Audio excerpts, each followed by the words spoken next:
ஒரு சூப்பரான இடம் விற்பனைக்கு வந்திருக்குங்க. 1.5 ஏக்கரோட மொத்த விலையே 35 லட்சம் தான் சொல்கிறாங்க. அருமையான இடங்க. ஃபார்ம் ஹவுஸ் அமைகிறது சூப்பரான இடம். ஆட்டுப்பண்ணை, கோழிப்பண்ணை, மாட்டுப்பண்ணை அமைக்கிறதுக்கு சூப்பராக இருக்கும். இடம் சூட்டபுளாக இருக்கும். ப்ராப்பர் பஞ்சாயத்து பாதையில் வந்திருக்கு. மொத்தம் 1.5 ஏக்கர் இருக்குது. இந்த 1.5 ஏக்கரில் வெள்ளரி விதை ஊனியிருக்காங்க. நல்லா செழிப்பாக முளைச்சிருக்குங்க. இதில் ஒரு போர் இருக்குது. 350 அடி போர் போட்டிருக்காங்க. 30 அடியிலே தண்ணி வந்துருச்சு. சூப்பரான தண்ணி சோர்ஸ் இருக்கக்கூடிய ஏரியா. சுற்றிலும் பனைமரம்லாம் இருக்குது. பக்கத்தில் தோட்டமெல்லாம் அமைஞ்சிருக்குங்க. மீன் பண்ணை, மீன் குட்டை எல்லாமே அமைச்சிருக்காங்க.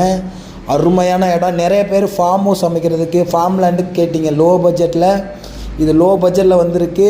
எடுத்து போடுங்க. ஒரு ஃபென்சிங்கை போட்டு சூப்பராக செட்டப் பண்ணி நீங்கள் பயன்படுத்திக்கலாங்க. சீக்கிரம் வாங்க. நேரடி ஓனர் தான். 35 லட்சம் சொல்கிறாங்க. கம்மி பண்ணி பேசிக்கலாம். லொக்கேஷன் பார்த்திங்கன்னா புதுக்கோட்டை மாவட்டம் விராலிமலை தாலுக்காங்க. பேராம்பூர் வில்லேஜில் தான் அமைஞ்சிருக்கு. பக்கத்துலேயே பார்த்திங்கன்னா சவுக்கு மரம் போட்டு நல்லா செழிப்பாக இருக்குது. இந்த மரத்தை பார்த்தாவே தெரியும் மண்ணோட வேல்யூ, இந்த மண்ணோட தரம் எப்படி